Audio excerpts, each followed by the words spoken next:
अस्सलाम वालेकुम। आज हम इस टॉपिक के बारे में बात करेंगे एलएलबी पार्ट 3। ठीक है, इस्लामिक जुरिस्प्रूडेंस हमारा सब्जेक्ट है और उसमें हमारे पास टॉपिक है हदैन ताज़ीर। इसका डिफरेंस हमेशा पेपर में आता है, हमेशा तकरीबन हर पेपर में ही आता है। अब सबसे पहले हम लोग देखेंगे definition of the crime. Crime क्या होता है? Crime is an infringement of public rights. ठीक है, पब्लिक राइट्स के इन्फ्रिजमेंट को हम क्राइम कहते हैं। अगर हम क्लासिफिकेशन ऑफ क्राइम की पहले हम लोग क्लासिफिकेशन कर लेते हैं, फिर हम क्लासिफिकेशन अगर हम देखें तो वायलेशन ऑफ द, अगर हम लोग क्लासिफिकेशन देखें क्राइम की, तो क्राइम की दो तरह की मतलब क्राइम्स होते हैं। ठीक है, इस्लामिक लॉ में एक होता है हद और एक होता है ताज़ीर।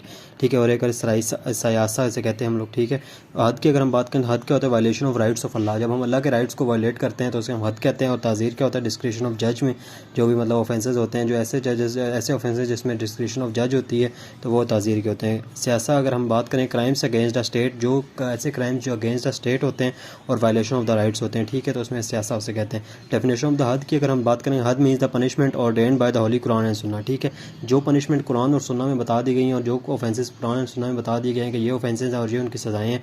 ठीक है, तो ये वो हमारे पास हद के ऑफेंसेस होंगे और जो उसके अलावा जितने भी ऑफेंसेस होंगे वो हमारे ताज़ीर में फॉल करेंगे। ठीक है, जैसे कि हमारे पास अब पीपीसी है तो वो ताज़ीरात पाकिस्तान है, तो उसमें हमारे ताज़ीर के वो सारे उसमें सारे ऑफेंसेस जो हैं वो ताज़ीर हैं। अब हमारे पास हदूद ऑर्डीनेंस है। ठीक है, उसमें 4 हमारे पास हदूद ऑर्डीनेंस है। ठीक है, कज़फ़ का है, हमारे पास थेफ्ट है, तो वो सारे हद के हैं। ठीक है, हद के जो क्राइम्स हद में आते हैं वो तकरीबन 7 तरह के क्राइम्स होते हैं। सबसे पहले होता है ज़ना।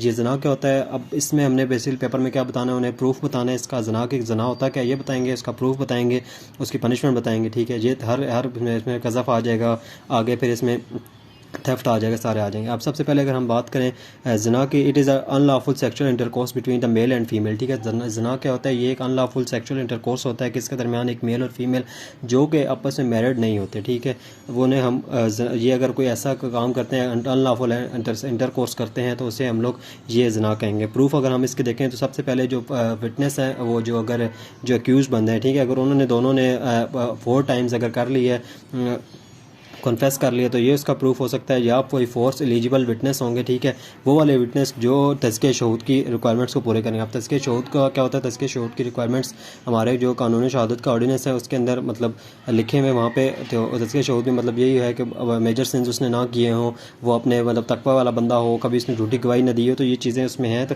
इसमें बहुत कम लोग ही फॉल करते हैं। तो इस वजह से या ये कन्फेशन कर ले जो जिसने गुनाह किए। अब पनिशमेंट अगर हम देखें तो इसमें 2 तरह की पनिशमेंट होती है, एक मौसिन के लिए और एक नॉन मौसिन के लिए। मौसिन वो बंदा होता है जिसकी शादी हो गई, और जो नॉन मौसिन वो बंदा होता है जिसकी शादी ना हुई। मौसिन वो बंदा होता है अगर जिसकी शादी हो गई है तो उसके लिए क्या होता है? रजम, स्टोनिंग टू डेथ। उसको संसार कर दिया जाता है, तो उसको पत्थर मारे जाते हैं, कंकरियाँ मारी जाती है जब तक वो मर ना जाए। ठीक है, उसके बाद जो नॉन मौसिन होता है अनमेरिड पर्सन, उसको 100 कोड़े मारे जाते हैं। अब कज़फ़ की अगर हम बात करें तो कज़फ़ होता है फॉल्स एलिगेशन। आपने किसी के ऊपर फॉल्स एलिगेशन लगा दी, it is a false charge and allegation on a pious person. कोई अच्छा तकवा वाला बंदा था, ठीक है, या वैसे भी कोई बंदा था, आपने उसके फॉल्स एलिगेशन लगा दी। किस चीज़ की? कि उसने किसी के साथ ज़ना की है, इस चीज़ की आपने एलिगेशन लगा दें। या उसके आप ये एलिगेशन लगा दें कि तुम तो नाजायज़ औलाद हो। ठीक है, तुम तो नाजायज़ औलाद हो, या इसकी एलिगेशन लगा दें, तो फिर वो जो ये कज़फ़ में फॉल करेगी। इसका जो प्रूफ है वो ये होगा, 2 अडल्ट फ्री मुस्लिम्स होने चाहिए। ठीक है, कोई स्लेव नहीं होना चाहिए, फ्री मुस्लिम्स होने चाहिए। वो कोई विटनेस हो जाए या फिर वो कन्फेशन कर ले, खुद 2 बार कन्फेशन कर ले कि जी मैंने ये जुर्म किया। इसकी पनिशमेंट क्या है जी? जो स्लेव्स के लिए वो 40 स्ट्राइप्स है और जो फ्री पर्सन है उनके लिए 80 स्ट्राइप्स है। अब हमारे पास तीसरे हमारे पास है शुर्ब। शुर्ब होता है ड्रिंकिंग ऑफ वाइन। अगर हम जब शराब नोशी जो होती है, it is the consumption of the intoxicated liquid. ठीक है, इंटॉक्सिकेटेड लिक्विड की what ever the quantity is consume. ठीक है, जब से जैसे कि हदीस में भी है कि अगर जिस चीज़ के तुम्हें ज़्यादा मकदार भी नशा दे, उसकी जो थोड़ी मकदार है वो भी तुम्हें नशा देगी और वो भी हराम है। ठीक है, अब अगर किसी ने ये होता है कि किसी को अगर कोई लोग जो आदी हो जाते हैं शराब नोशी के, ठीक है, अगर वो 2 बोतलें भी पी लेते हैं तो उसके बाद भी अगर उन्हें नशा नहीं होता, तो ये नहीं होगा कि वो इसमें फॉल नहीं करेंगे, तब भी इसमें फॉल करते हैं। जो चीज़ आपके सेंसेस में ज़्यादा जगह भी आपको नशा देगी, अब वो ये है कि अब जो ज़्यादा देर, अब देखें कुछ लोग होते हैं जो थोड़ी ज़रा पिए तो उनको नहीं होता नशा, तो ज़्यादा पिए तो फिर नशा आता है। तो जो चीज़ ज़्यादा भी नशा देगी वो थोड़ी भी हो तो आपको तब भी। प्रूफ ऑफ ज़ना अगर हम बात करें, प्रूफ ऑफ शुर्ब की अगर बात करें, 2 अडल्ट मेल मुस्लिम होने चाहिए जो अगर कोई वो विटनेस देंगे तो ठीक है, और पनिशमेंट इसकी 100 कोड़े है। अब अगर सराइका की बात करें, सराइका को थेफ्ट कहते हैं, अरबी में इसको सराइका कहते हैं। तो it is a stealing of the any valuable from हेल्स। ठीक है, अब हेल्स क्या होती है? जहाँ पे भी कोई चीज़ रखी जाती है, जैसे कोई घर हो गया या ऐसी कोई प्रॉपर्टी हो गई कि यहाँ पे ये इस चीज़ की हेर्स है, यहाँ पे कोई चीज़, अगर हेर्स में से आपने कोई चीज़ ले ली है, ठीक है, और किसके ऑनर के कंसेंट के अलावा अगर आपने ले लिया तो वो थेफ्ट होगा। और अमाउंट अगर हम देखें ना कि क्या अमाउंट कहता है कि कब ये हाथ में फॉल करेगी, जो हनफी स्कूल है वो कहते हैं कि अगर जब उसकी जो अमाउंट है वो 1 दिनार के इक्वल अगर हो जाती है ना, जो अमाउंट जो चोरी की गई है, ठीक है, तो फिर उसकी जो है वो होता है वो हद में फॉल करेगी। और जो दूसरे स्कूल ऑफ थॉट्स हैं वो क्या कहते हैं कि नहीं 1/4 जो दिनार होगा ना, ठीक है, अगर उसके मुताबिक हो जाएगी तो तब।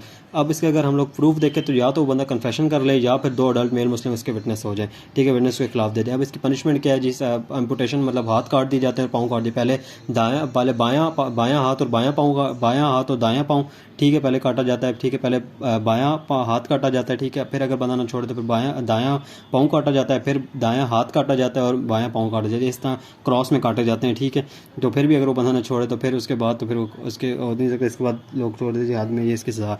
हराबा की अगर हम बात करें, हराबा जो है ना मेजर थेफ्ट कहा जाता है जब जैसे कि हमारे पास पीपीसी में हमने डकैती वगैरह होती है, ठीक है, जो जब वो उसकी बात आती है, जैसे ये ऐसा गुनाह होता है जो मतलब ऑफेंस होता है जो रिजेंबल करता है किससे, डकैती, रॉबरी वगैरह से।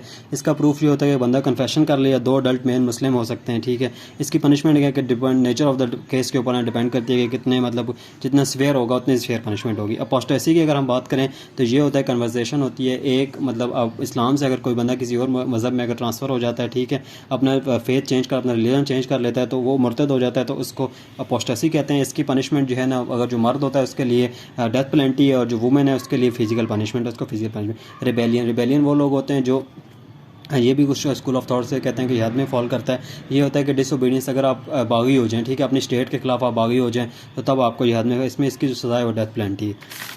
अब हम लोग देखेंगे ताज़ीर क्या होती है। ताज़ीर ये होती है कि टू पनिश, इसका मेन मतलब होता है टू पनिश। अब definition other any punishment other than हद, ठीक है, जो पनिशमेंट हद में नहीं है फॉल करेगी वो सारी ताज़ीर होंगी। अब इन 7 के अलावा जितने भी जो भी होगा सिस्टम जो होगा ना वो सारे जो इसमें फॉल नहीं करेंगे, जो इसके लिए लाइबल नहीं होंगे, वो ये नहीं होगा, उन्हें सज़ा नहीं होगी, उन्हें फिर ताज़ीर में सज़ा होगी।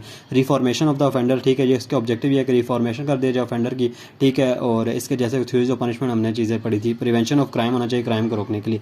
अब डिफरेंस बिटवीन हद एंड ताज़ीर। हद क्या होती है? हद in violation of rights of Allah. अब ये वायलेशन राइट्स ऑफ अल्लाह इस तरह है कि जैसे अल्लाह ने कुरान पाक में और सुन्नह में जो चीज़ें कंफर्म कर देंगी हैं कि यार ये चीज़ें हद में आती हैं, इससे आगे आप नहीं जाना, आप उसको वायलेट करेंगे तो आप मतलब अल्लाह के हकूक़ को आप वायलेट कर रहे हैं। अब अगर ताज़ीर में जो वाइट्स है इंडिविजुअल, अब ये इंडिविजुअल के दरमियान अब पीपीसी में बताया गया कि एक इंडिविजुअल दूसरे इंडिविजुअल के साथ ये ताल्लुकात होने चाहिए, ये चीज़ नहीं करनी। आप उसके राइट्स को वायलेट करेंगे अगले बंदे के तो फिर ये वायलेशन ऑफ ये ताज़ीर में फॉल करेगी। हद punishment is order in Quran और सुन्नह, जैसे भी वो हद की जो पनिशमेंट कुरान और सुन्नह में है, और ताज़ीर की जो है डिस्क्रिप्शन ऑफ काजी है कि काजी के ऊपर है कि वो जैसे पीपीसी के मुताबिक दे, जिसके मुताबिक जो डिस्क्रिप्शन ऑफ हो सकती है। हद punishment can not be computed. अब हद में क्या होता है कि पनिशमेंट कम नहीं हो सकती, जितनी पनिशमेंट दी गई है वही है, ठीक है। पर ताज़ीर में क्या होता है कमिटेड कर दी जाती है, ताज़ीर कम भी। अब वो जैसे कि मे एक्सटेंड टू होता है तो उसमें अब ये जज की डिस्क्रिप्शन है कि वो 1 साल दे, 10 साल दे, जितने भी है, may extend to 1 year check, जितने भी वो कर सकते हैं, तो वो फिर जज की डिस्क्रिप्शन में आ जाता है। हद is offence, pardon can not be granted. अगर हद एक बार इन्फोर्स हो गई, ठीक है, तो पार्डन नहीं हो सकती, ठीक है। कोई रहम वगैरह की अपील वगैरह जो होती है, पार्डन वगैरह उसे माफ़ नहीं किया जा सकता, बल्कि जो ताज़ीर में होते हैं उसमें ग्रांटेड जैसे कर दिए जाते हैं, जैसे सदर के पास लोग करते हैं, ग्रांट पार्डन करते हैं, सदर ग्रांट पार्डन कर देते हैं, रहम की अपील वगैरह करते हैं लोग। इन हद ऑफेंसेस कैन बी डेल्ट इन ताज़ीर। जो हद के ऑफेंसेस हैं वो कभी भी ताज़ीर में डेल्ट नहीं किए जा सकते, ठीक है। पर जो ताज़ीर के जो हद के ऑफेंसेस हैं वो कैन बी, वो उनको ताज़ीर में भी सज़ा हो सकती है। ये ना कि अगर वो हद में फॉल नहीं कर रहे, ठीक है, जैसे अब थेफ्ट है तो थेफ्ट अगर हद में फॉल नहीं कर रहा तो उसको हम ताज़ीर में भी सज़ा दे सकते हैं, ठीक है। पर ये नहीं वजह ताज़ीर के कोई ऑफेंसेस ताज़ीर का हो, हम उसको हद में सज़ा नहीं दे सकते। Women can not be witness इन हद के जो ऑफेंसेस हैं उसमें वुमेन विटनेस नहीं हो सकती। अब यहाँ पर अगर विटनेस नहीं हो सकती, ठीक है, विटनेस की कॉम्पिटेंसी जो बंदा ने पूरी करे वो काजी भी नहीं बन सकता। इस तरह के हद के ऑफेंसेस में तो काजी भी नहीं हो सकती, ठीक है। Women can be witness in ताज़ीर। वुमेन के ताज़ीर के अंदर विटनेस जो हो सकती है, वुमेन ताज़ीर के अंदर भी विटनेस हो सकती है। तो ये हमारा आदन ताज़ीर का टॉपिक था। Thank you very much.